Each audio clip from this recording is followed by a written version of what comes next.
Estás viendo Canal América, televisión dominicana para el mundo.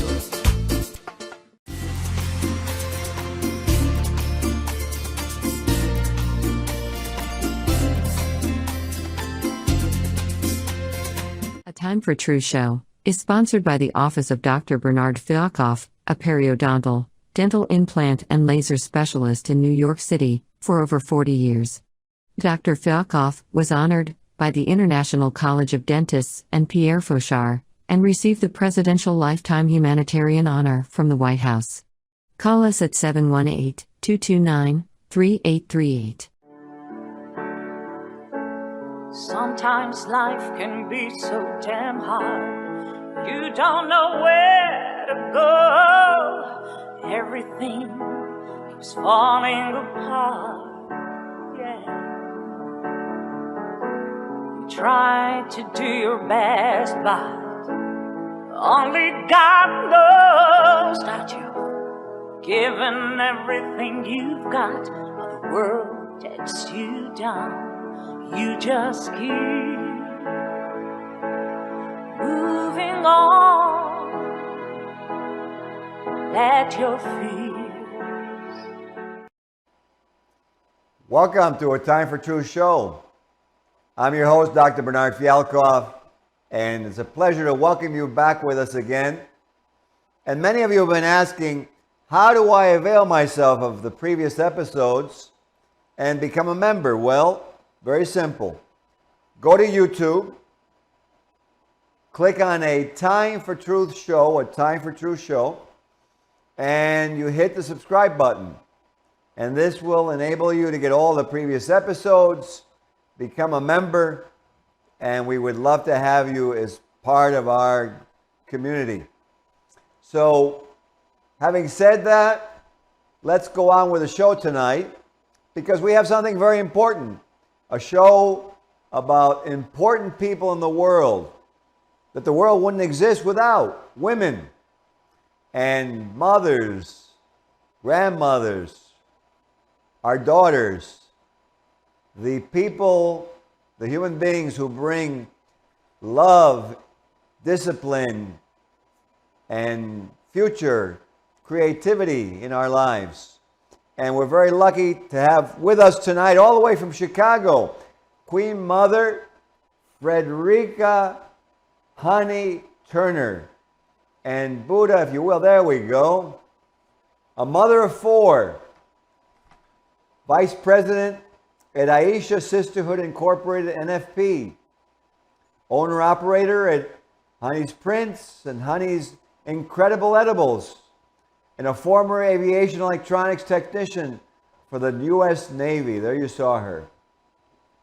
She studied at Joliet Junior College, Austin Career Education Center, Lane Tech College Prep, and is a human rights advocate and humanitarian. She was introduced to me by a person who never stops. I don't think he sleeps. Former Harlem Globetrotter Robert Hunter, who spoke to me about Friedrica. And you see why he calls her honey. You see how sweet and that smile lights up the screen. And it's going to be a pleasure to speak to her today. And if you will, engineer, let's bid a warm welcome to Honey Turner to A Time for True show. Welcome all the way from Chicago. Thank you so much, Dr. Ben. Thank you for having me.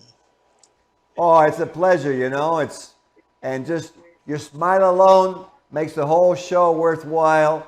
You light up the whole screen, and we have so much to go over. I don't want to waste any of our time, but what I wanted to start out with is first, tell us about your experiences when you were at the Navy.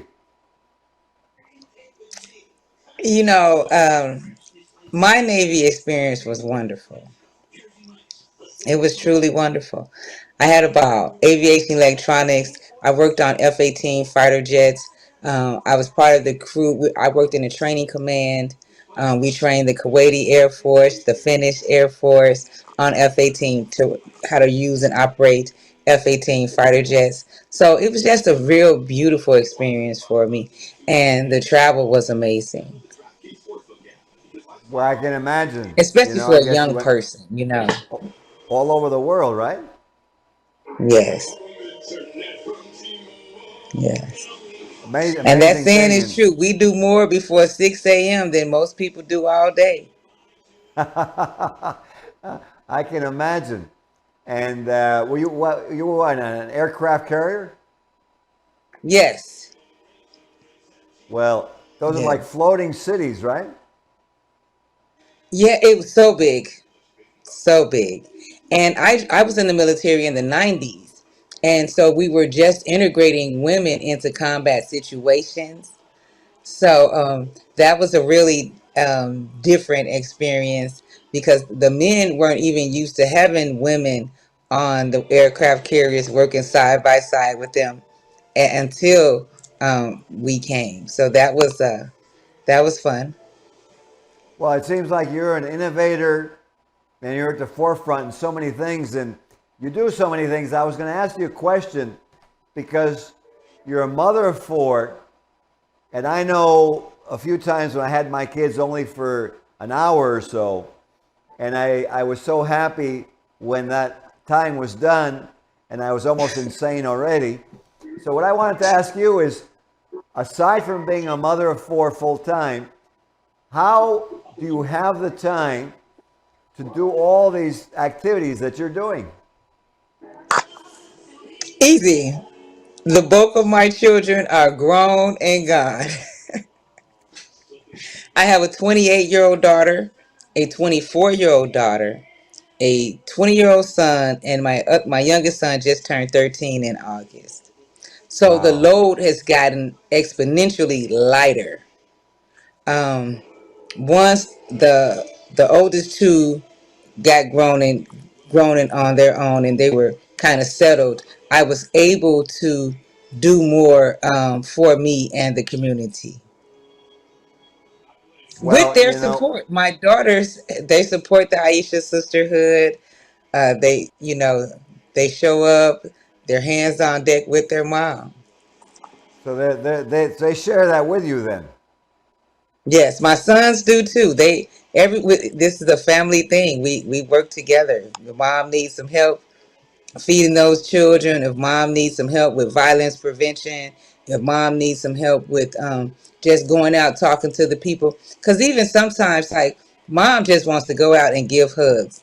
I would have the kids, we jumping out giving hugs. And my kids say, "Mom, you're crazy. You crazy. You just can't jump out and give these people hugs." Oh, watch. Yeah, I don't think you have very many barriers, honey. So that name is appropriate because I guess you just melt anybody. You just melt everyone with your sweetness. And what I wanted to ask you. So here you are. You have these kids. You come out of the Navy, and what then started to make you have an interest and transition into the woman's life, the woman's rights? How did that happen? Whew. Okay. Well, here's the thing. When I came home from the military, um, I always wanted to work with the community because my community, I'm a west side of I'm from born and raised on the west side of Chicago. Drugs, gang violence. It's rough. It's really rough. And so my two oldest children, I adopted them. And so once I got custody of those girls, um, it forced me to think about the children and the type of life that I wanted them to live. You know what I'm saying? So I moved my family from the west side of Chicago to a southwest suburb of Illinois called Joliet. And I raised all four of my children there. But I always knew that I wanted to, and my kids turned out really well, but I always wanted to go back to where I grew up and make a difference in the lives of those children, those families. And that's what I have dedicated my life to do. That's beautiful. You know, one of the things I see in our country and probably all over the world is we've advanced technologically, but we need to at the same time advance with what you're doing, where people in the community actually realize that in order to use these advances, we have to have humanity. We've got to have collaboration. You know, we've got to have sisterhood, brotherhood, and we got to preserve the family structure because it just, you know, it seems like the more technology we're getting, the worse things are getting. And that's why I want to ask you this next question is, what do you see, because you're involved in a lot with this, what are your feelings on what you think needs to change in this country regarding women?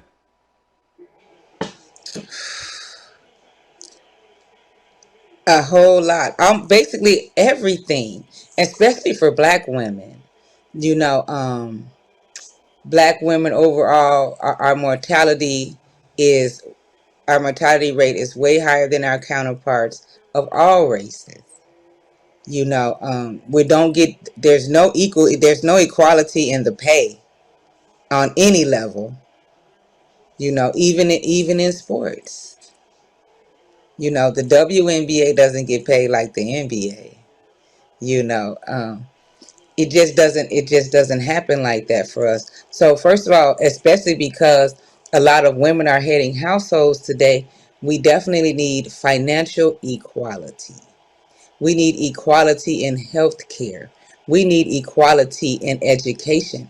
We need equality in mental health services. You know, those are things that um, we have been lacking in for years. It's just not there. It's not fair for us at all.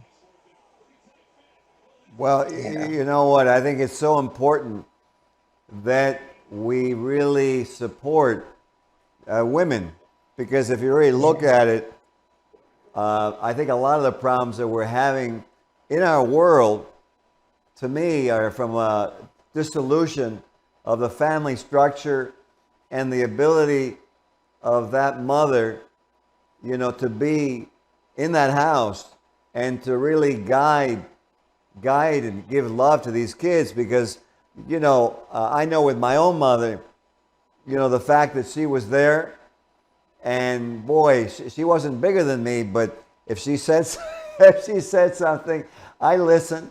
And in fact, one time she did something in high school that changed my whole life. I don't want to take your show away, so we'll just continue. But I think the role of a woman is so important. So, you know, which leads me to ask you this next question. What is the mission of the Aisha Sisterhood, you know, regarding family, community, and just in general? Okay. Well, the Aisha sisters, we are a mighty group of women joined together for love, peace, truth, freedom, and justice. So that pretty much encompasses all areas. We want to help the families. We promote structural foundations of the family because that's where there's a huge break, especially with African American families, because the majority of African American families are headed by women because our men are disproportionately imprisoned. They're killed on the street disproportionately to gun violence. And they die early because of lack of adequate health care. So that leaves a gaping hole where women are forced to be the head. And we're not going to get into systematic racism, which gives these women low income housing with the agreement that a man can't stay there. Interesting. Okay. So those are a lot of things that break down the family structure. And the Irish sisters, we're here to promote unity. We're here to promote love. We want to tell the truth and get the word out because a lot of times people don't even really understand that they're being oppressed.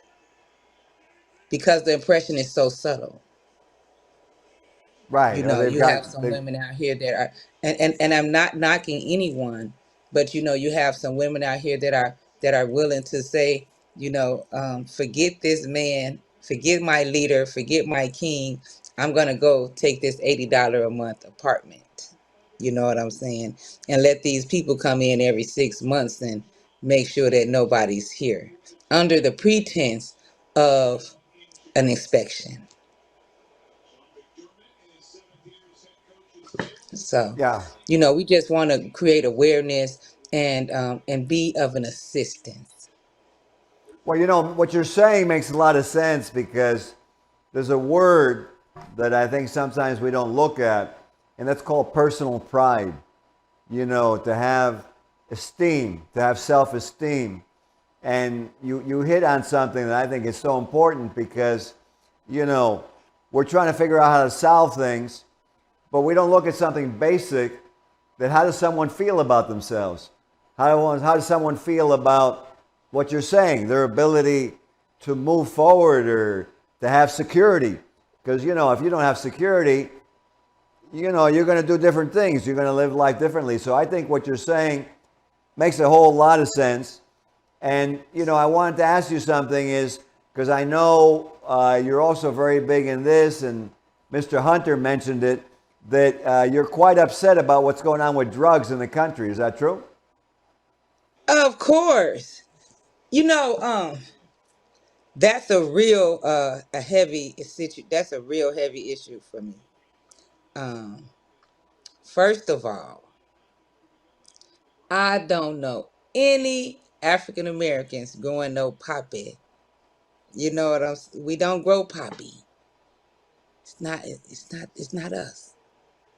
You understand what I'm saying? We are not making these drugs. We do not have facilities. We don't even have the money to create no facilities to make all this fentanyl, special K, cocaine, heroin. We don't have it. We don't have those resources. We're just the middleman.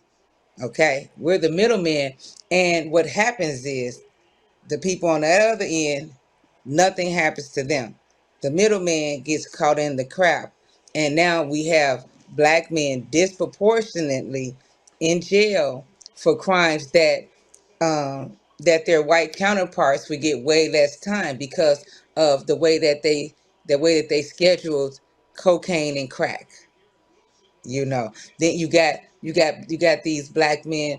They given kingpin status, right? How can you be a kingpin when that 300, 500 ton load is not yours?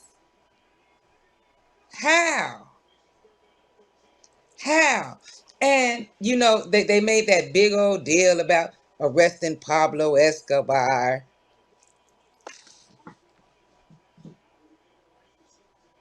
Nothing has changed. The pipeline hasn't stopped. There was a hierarchy over there. But crap rolls downhill, and our black men are being, I'm not saying that a person is not wrong for selling drugs. It's illegal. Lock them up. But there is no way that a person should be doing life in prison for a nonviolent crime. I know people who have killed people and did less time than a drug dealer.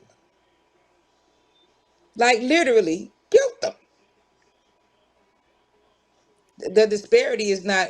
Something has to be done. Absolutely. You know, what you're saying, you know, there has to be some solution to having the family structure straight coherent and some solution to having an occupation, a job that actually gets paid, like you were telling, proportionately, so that, you know, that man can stay in the house, doesn't get into something like that. That makes total lot of sense to me. Now, I know Mr. Hunter had mentioned something that your group is organizing that I thought was very interesting and we should mention on the show, that you're organizing a women's march. Is that true? Yes, and I'm so excited, Ben. The Aisha Sisterhood Incorporated is hosting the Million Mom March. MMM. The Million Mom March will be held Thursday, October 16th, 2025, here in Chicago. We're going to meet at the Daily Center and we're going to march over to Buckingham Fountain where we'll have a day of rallying and wonderful speeches. But more importantly than that, this is a call to action. It's a call to action for all moms, not just black moms, not just white moms. This is for all moms because one thing for sure and two things for certain. As a mother, we're all concerned about the lives and the livelihoods of our children. And things are going, violence just isn't striking in the hood anymore. You know, God blessed me to leave the hood over 20 years ago. But there are some people, and even in the communities that I've lived in since, we've seen some things. Highland Park, different areas are affected, and so we need all the mothers to come together and make a pledge to be better and do better. Because today it's not. Used to be a time when I was young. Used to be a time when it took a village. Today, you see someone's children doing something, you try to correct them or take them to their parent, and sometimes there is an argument, there's a disagreement, there's this, some animosity. Don't talk to my kid. Ooh, we have to get out of that. We have to go back to what works. It takes a village. If someone sees any of my children, the 20 from 28 to the 13, if you see them out there doing anything that you know that is not in alignment with my morals, my values, my compass, please give me a call. You ain't got to say nothing to them. Just call me. If you don't feel comfortable saying anything to them, but you're more than welcome to say something to them and still give me a call. And that's how it should be done. There's no way that you have children with hundreds of kids in the street creating mob action and no one knows these children. Those children belong to someone. It really reminds me of an incident that I had with my own mother, and it was in high school, and we were talking a little bit about this before, and I said to her, well, those guys in my class, they're just genetically very smart. That's why they do so well. That's just genetic, Mom. And she ripped my argument to pieces, and she said some choice words to me about that I just didn't like to sit on my rear long enough to study. And, I got a little upset, but very interesting because she actually got through to me that day. And I got to tell you, because I finished college and I had about a 3.7 Q, got into dental school, went to dental school, was the valedictorian of my dental school class, got 9 of the 27 awards, ended up going to the Veterans Administration Hospital. Why? Because, like you said, my mother actually got me to look and turn my head. I may have been the guy, the macho guy, but she turned the head, she was the neck, and it's so true what you're saying. Now, what I was going to ask you, when it's all said and done, how would you like to be remembered? I would like to be remembered as a lover of life. Um, I love the world. I know that may sound a little generic, but I feel like every day I'm writing my obituary and I just want the world to know how much I really want. I don't want my living to be in vain. I want to do as much as I can to change the living conditions for the next generations. That's the goal. That's the goal. That's the goal. That's beautiful.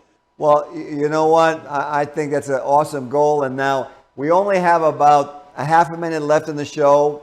The time has flown by because it was so much fun.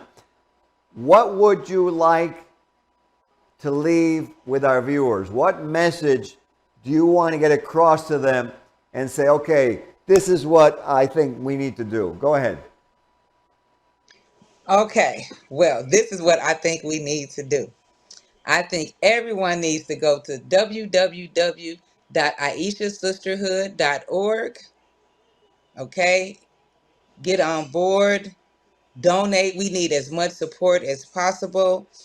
Support doesn't just come financially. We can use whatever. We feed the homeless. We clothe the domestic violence victims.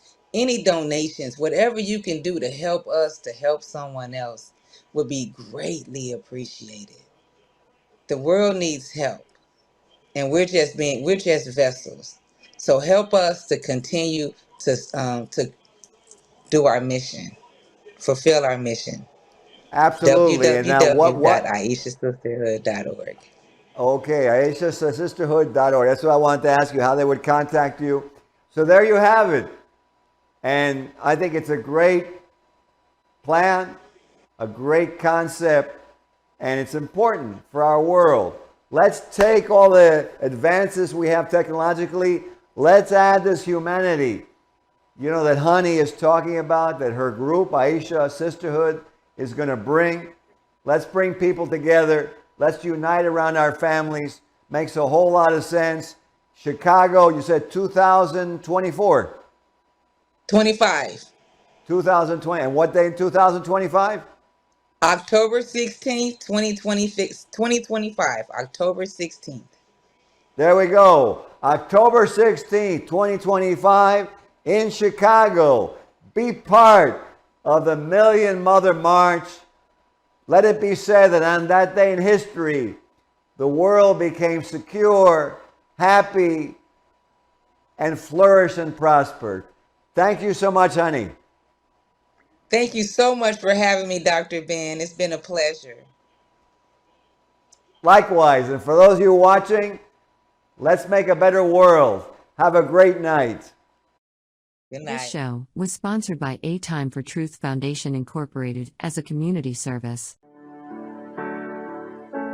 Sometimes life can be so damn hard. You don't know where to go. Everything keeps falling apart. Yeah. You try to do your best, but only God knows that you've given everything you've got, but the world takes you down. You just keep moving on. Let your feet